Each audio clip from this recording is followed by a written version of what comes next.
Today, we are talking all things landing pages. What are they? Why should you use them? How do you test them? And how do you even know if they're working?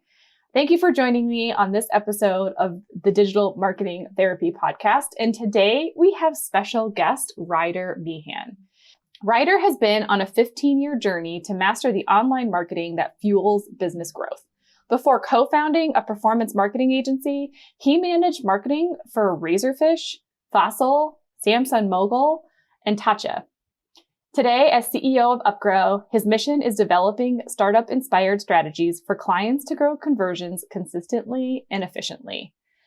Now, we had an awesome conversation all about landing pages and why they should be something that you utilize. And so if you're saying to yourself, I have no idea what this means or how this could even help my business, stay tuned. I promise you, you're going to learn something and have some new ideas for how you can move forward in your business. But before we get into it, this episode is brought to you by the First Click Community private Facebook group. We are a community of solopreneurs, business owners, startups, and people wanting to learn about marketing in general.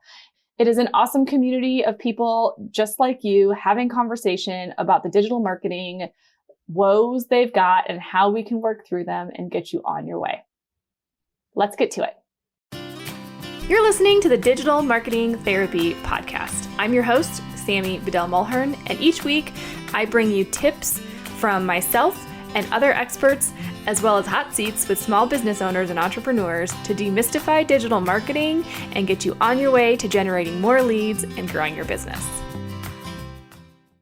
So guys, here we go with another awesome episode, and I am so excited to have Ryder here. Ryder, I already introduced everybody to you a little bit, but why don't you just give them a brief little intro of who you are and a little bit about Upgrow? Awesome, Sammy. Thanks for having me. I really love the podcast. Big fan.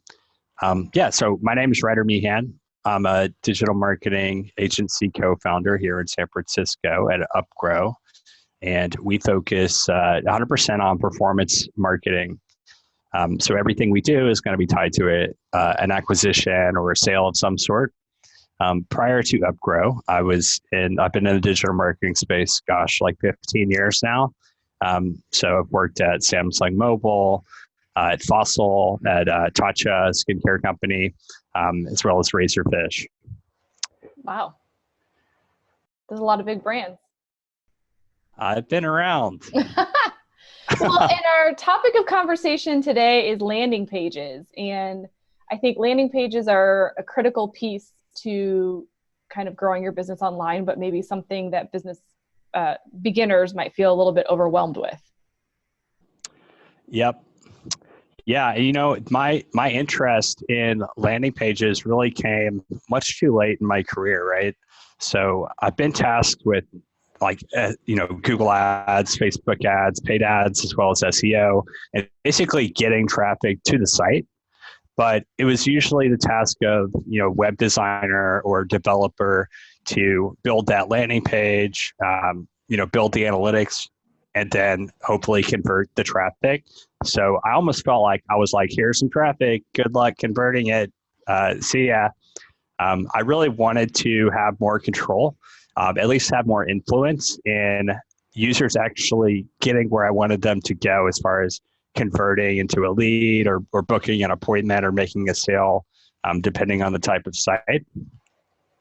And what I found is, recently, especially in the last couple of years, it's become very approachable for marketers to have this type of control through different softwares, as well as being knowledgeable about language, messaging, being able to test different offers and images. The platform that I really like is called Unbounce. There's some other good ones out there. Instapage is one, ClickFunnels. I like Unbounce because it's very much made for digital marketing traffic. So it has some unique features like dynamic content. And what I mean by dynamic content is, well, let's say a user, Googles for, maybe in my case, digital marketing agency, then it will pull that keyword from the Google ad into the landing page so that my landing page, the headline is exactly the keyword that the user searched for. That's going to benefit in, all kinds of ways. One, the user feels like the landing page is highly relevant. Two, my Google Ads quality score just improved dramatically and my cost per click is going to go down. And then, three, my conversion rate should go up because of that relevance factor. As a marketer, I'm also, very familiar with, what my audience, what my users want to see, maybe even more so than a web designer or developer could be. So putting this kind of power in the marketing, in a marketing person's hands, is probably, I guess, in my opinion, one of the best places for it to be, because we can test the headline, test the copy, test the offer. If we're doing an ebook, test different ebooks, test webinars, test products. It's all very simple through a platform like Unbounce. Well, and I love what you're saying too, because we talk about that a lot on this podcast, and that your website in general should not just be built for search engine optimization. It should not just be built to look pretty. It needs to really be built to function, to have that user experience. Because at the end of the day, if your users are interacting, everything else will kind of all come together. And so before we go too deep into kind of the platforms and how to make sure they're converting, maybe just explain briefly kind of the difference between a landing page and a general website page. Because you're absolutely right in saying that landing pages can really be a marketer's dream as far as conversions. Yeah, that's a really good point. And landing page, depending on the channel that you're driving, can mean kind of a different thing. But I think the definition would be the page that the user enters the site through. That would be the landing page that they land on when they first enter your site. So, we have a lot of control over that through paid channels like Google Ads or Facebook Ads. So we just put in the page we want the user to land on. With SEO, it's a little bit different because, they're going to enter the site through the page that Google ranked for the keyword they looked for. But yeah, I guess to answer your question, it's the page that they land on when they first enter your site. So then when you're talking about platforms like Instapage and Unbounce and lead pages or those types of things, those are typically used for what, like lead magnets or sales pages or email opt-ins and things of that nature, right? Exactly. And the benefits of that is especially when you're doing a paid, paid click, and a Google ad, Facebook ad, you want to try to convert that user as soon as possible. You don't really want them, clicking all over your site because often they'll get distracted and fall off before they, give you their contact information. So if you can really focus your user on a somewhat limited landing page, most of my landing pages, don't have a header navigation. They don't have a footer. There's pretty much one activity you can do, and it's like download an ebook. Right. Well, and then so for beginners, tools like Unbounce, they all have kind of pre-made templates that have been tested to convert. So it kind of makes it easy for people to create these, like you're saying, dynamic pages or interactive pages without a ton of design experience. Exactly. Yeah. So they have a lot of, free templates that you can start with. You can buy a template on a site like Theme Forest for, not that much, maybe $20 or $50. And what's really cool about that is Unbounce doesn't have, they maybe have 50 templates, but let's say I'm a dentist and I want to, get bookings. Obviously, I'm a dentist, so I don't know much about landing page design. I can just buy a dentist landing page design on Theme Forest or a site like that. So there's thousands of templates I can buy. Yeah, because I think that can be the thing that stops people from taking that step into creating a lead magnet or a sales funnel, because they're not a designer and they don't have all the tech. And the other piece too is a lot of them will integrate automatically in with your email service provider to kind of make that whole process seamless. Absolutely. integrate with your CRM, integrate with your email service provider. If you're actually selling products, it'll integrate with Shopify or some other e-commerce platforms. So it's very integration friendly. So before we kind of jump into conversions, just real quick, what would be kind of 2 or 3 essentials for a landing page that you think people should think about before they build one out? Yeah, great question. There are some like very proven elements that every landing page needs to have. Some of the first ones are you want to establish relevancy really quickly. I have clients that, let's say they're a software company and their landing page has a picture of the headquarters. So you hit that page, I'm like, is this a real estate company? Are they selling office space? You want your header image and your headline to convey relevance to the user within an instant. So it's really important that you get that at the top very prominently. The So next thing you want them to be able to see themselves as kind of the ideal customer when they land on that page. Yeah. Like how would I use this? Is this going to solve the problem I'm looking to solve? Mm-hmm. Great point. The next thing you want to do is really establish credibility and trust. One of the easiest ways to do that are what I call trust logos. So like if you go to our agency website, you'll see logos of awards that we've won, logos of clients, the biggest clients that we have. So within a second, a user can see like, okay, this is an established company. This isn't like a fly-by-night, company. It gives them that instant credibility. Other ways to do that are with stats. So like, okay, 1,000 customers served, big numbers that show that you know what you're doing, you've been in business since this year, things like that. Mm-hmm. Yep. And the next thing you want is like a really prominent call to action in a position we call above the fold. So above the fold is basically what the user sees without having to scroll at all. And you want to have a big, bright, contrasting button of what you want the user to do. So that would be like get the ebook or buy now, book a consultation. Those would all be good call to actions.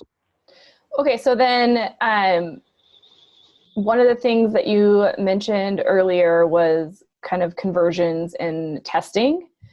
So when you're first, maybe let's say, for example, you're a business who's trying to grow their email list. And so your landing page is specific to downloading an ebook. So once you have your first page up and you're testing it, should people feel like it has to be perfect right away? Or how much time do you think they should give it before they kind of understand what they need to tweak, language, photos, all that good stuff? Yeah. So I would say, make it as good as you can, but don't spend, months and months moving things one pixel here and there. I think another good place to look at is the industry leader. Like, what is your industry leader doing? What does their landing page look like? You can probably almost use that as kind of a blueprint for what you want to do. And it'll also depend on like how much are you spending, how big are you already at this point? If you already are spending, huge amounts of money on marketing, you want to have a pretty solid landing page before you start, investing media to point to that page. If you're just barely getting going, you can probably just put up something more minimal just to have something live. Yeah. So then what kinds of things do we want to be looking for? Because I know we've talked with a lot of our clients on email marketing, and they'll say things like, well, I only have a 30% open rate. And we're like, that's amazing. Like, be happy with that. Like that's really good. But it feels a little counterintuitive. So when we come to taking a look at conversions and things like that on landing pages, what kinds of things do we want to be paying attention to, and what is good? Yeah, good is definitely, depends. And I hate hearing that answer myself. So I hate giving that answer. But if it's an asset or an offer, on average, you should probably expect, 10% to maybe 30% if it's a compelling offer and you're hitting the right audience. If you're selling a product, I would say like 2 to 5% is more realistic for as far as like purchase conversion rate. Mm-hmm. Well, and this is where your business goals and your numbers really come into play, so that you can do those maths, do the math backwards. So understanding how many of these do you need, how many people do you need to sign up to your list, or how many people do you need to buy your product, and then kind of reverse engineer it to kind of figure out then on the ad side how many people you need to be converting. Yeah, I mean, yeah, reverse engineering, that's a great way to call it, because, you know, when I talk to a lot of clients for the first time and I'll ask, you know, what is your CPA? Like, how much can you spend to get a sale or a lead? Often they don't think they know. But if I say, you know, how much do you make when you make a sale? Okay, you make this much, then we can, you know, we know that the conversion rate is this much, and we can back out how much we should be paying for each lead. Yeah. So when you're creating new landing pages for clients, do you typically just create one and then push that out there and see what happens? Or will you create 2 or 3 different versions for the same offer and test them at the same time to see which converts better? Usually I'll have a few. Okay. Yeah, definitely would typically have a few offers. And if I only have, like, say, okay, we haven't created more than one ebook yet, there's plenty of other things to test. I can test different headlines, different images, different copy. And then because a lot of our listeners are newbies, or they're kind of just beginning in this front. Yeah. So, you know, a lot of different people have different opinions about stock photography and stock imagery. Do you think that's an issue for people to use stock in their landing pages when they're just getting started? So I think it kind of goes back to the credibility and trust. If the stock photo, you know, you feel like it's credible, that it wouldn't be a spammy looking stock photo, then it should be fine. It might be less ideal than having, you know, your own photography. Mm-hmm. Also feel like, especially in some industries, that even like a less polished, more authentic photo is better than a stock photo. Even if it's like an iPhone photo of you, of your face or something, that's more credible in a lot of ways than a stock photo that they've seen 100 times on 100 other websites. I love that you say that, because we run across the same thing with a lot of our students and clients with video.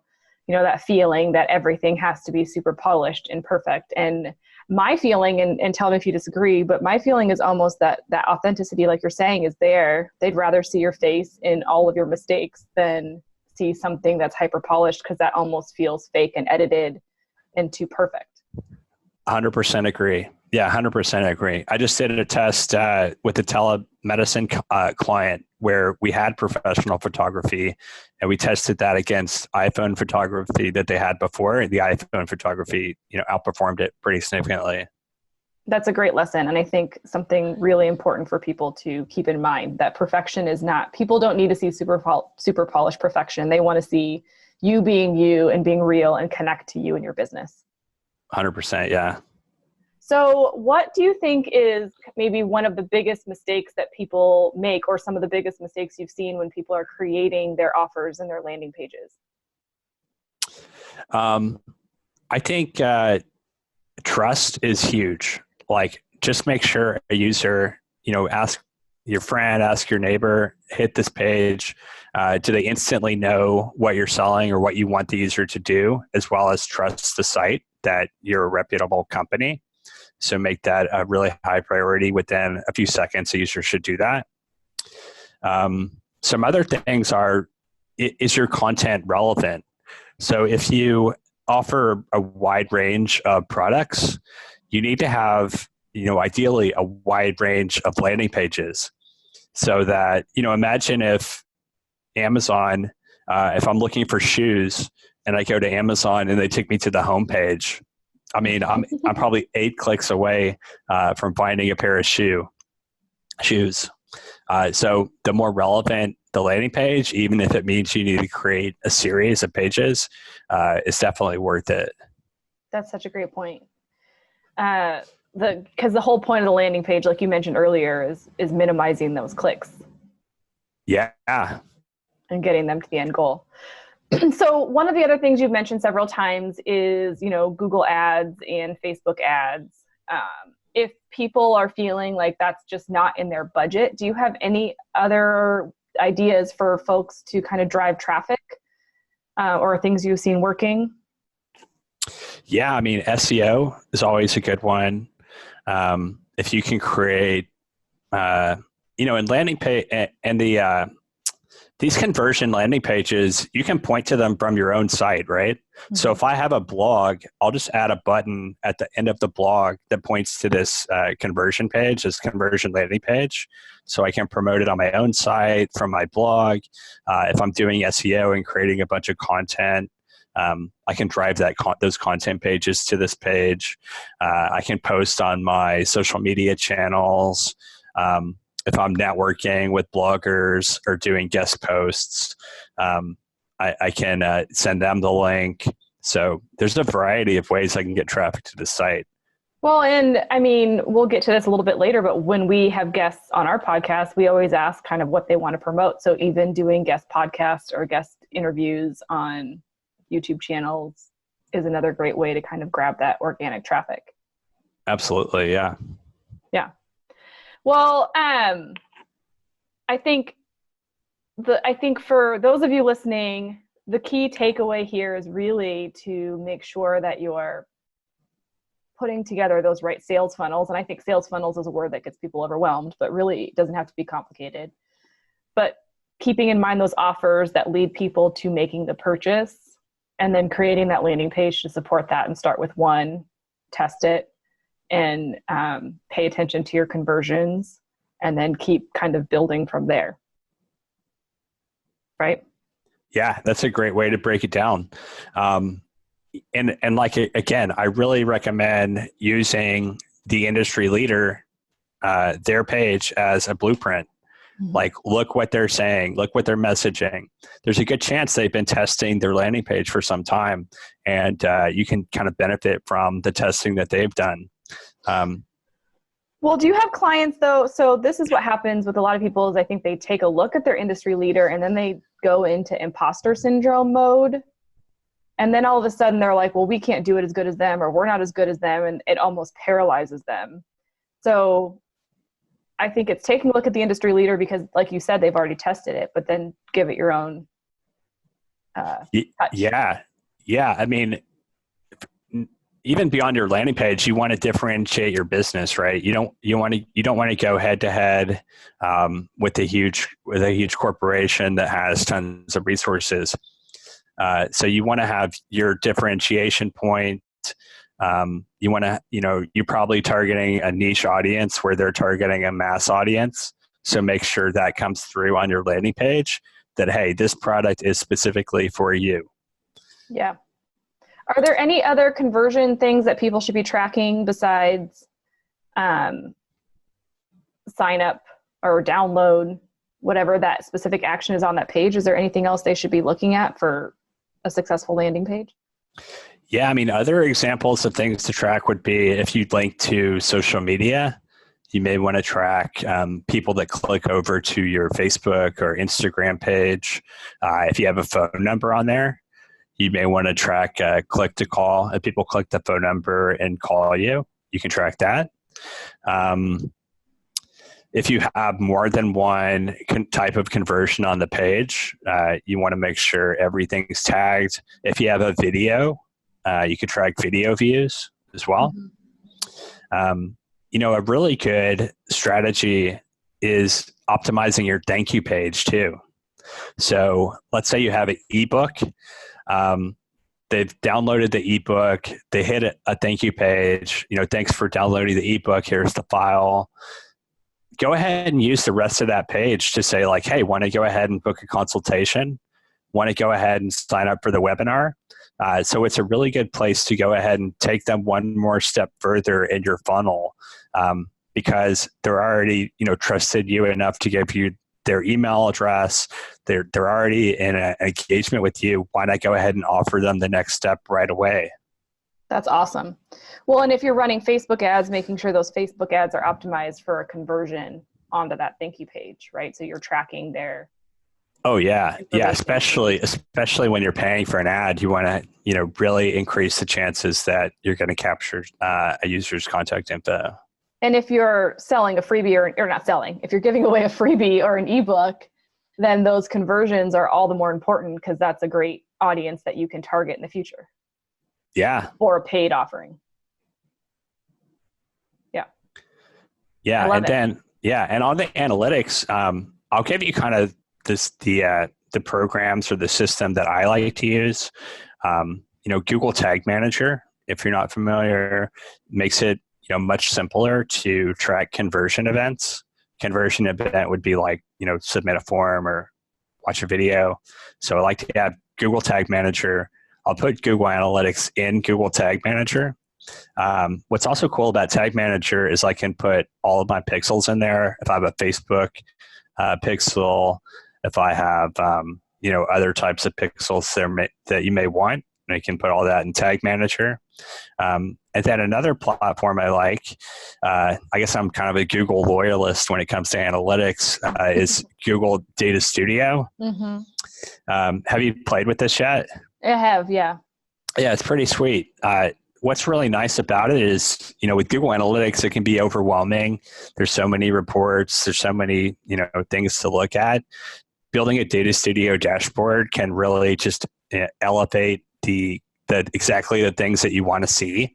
If you have a boss or someone that's maybe, not spending a lot of time in analytics and not as familiar with it, you can build a dashboard for them in Data Studio, make that simple. And what's even cooler is that you can integrate all of your ad channels right in Data Studio.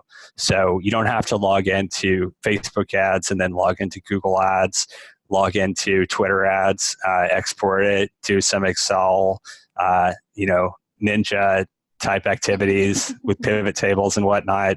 It's all right there and it's real time. So you can just change the date range and see the performance for dates you want to see. Yeah, we're all about saving time. That's awesome. That's a great tip. Yeah. And we'll make sure to link all of these different tools in the show notes so that you guys can get access to all of those. Awesome. But I think analytics are a thing that scare people, but analytics are your friend. And while they might not be what you want them to be in the beginning, I mean, we've done launches where we've had, one person show up to a webinar or nobody buy or what have you, but every time you learn something. And so as you're building and growing your audience, if you pay attention to your analytics, you'll grow that much faster because you know what's working. Totally. Yeah.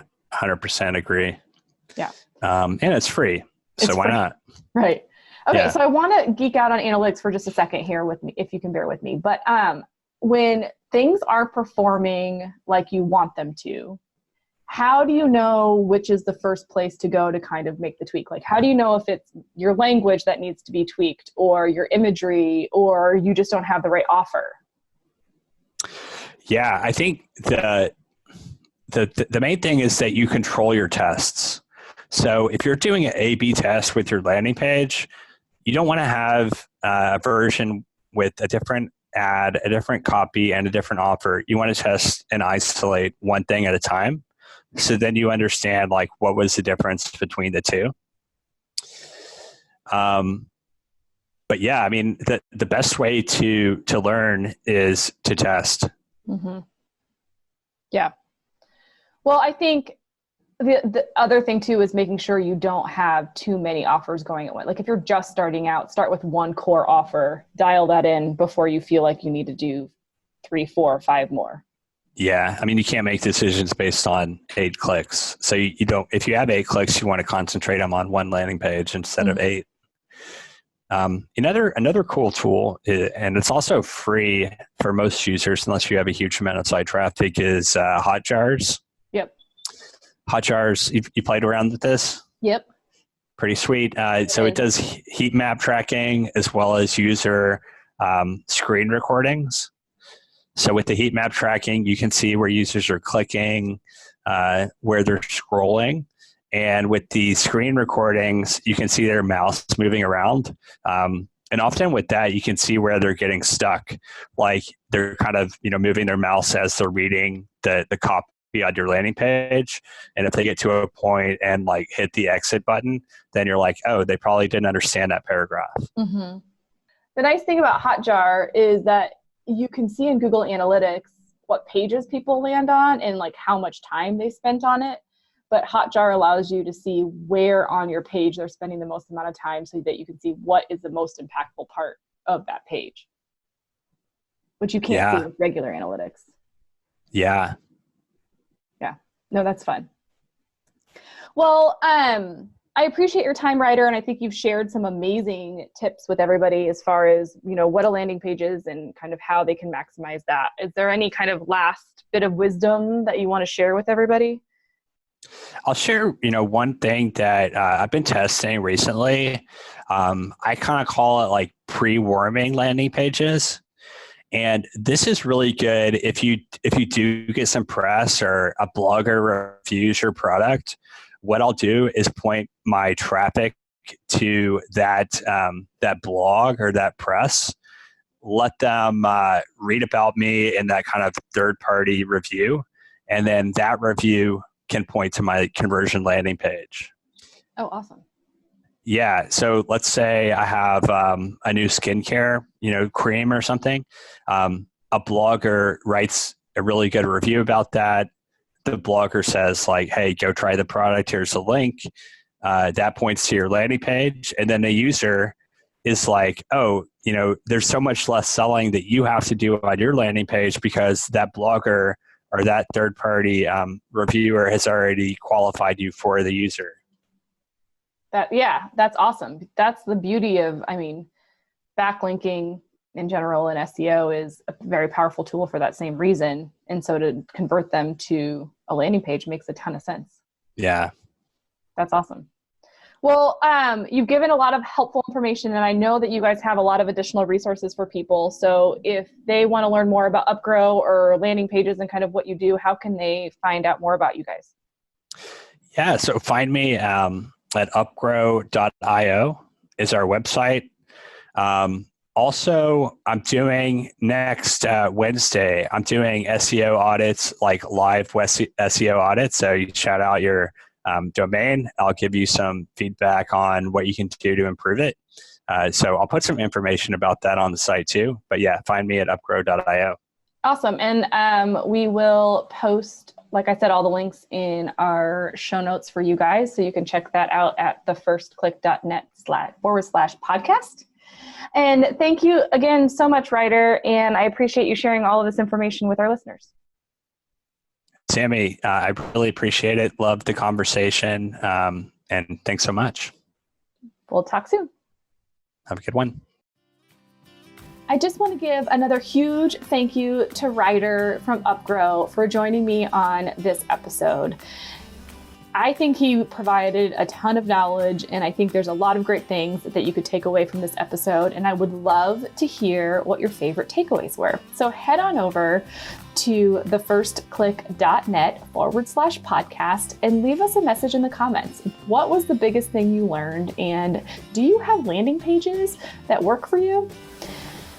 Also, I just always want to ask that you rate and review us wherever you listen. We so love doing this podcast, and we couldn't do it without listeners like you. So thank you for listening to the Digital Marketing Therapy Podcast, and I look forward to coming to you next week.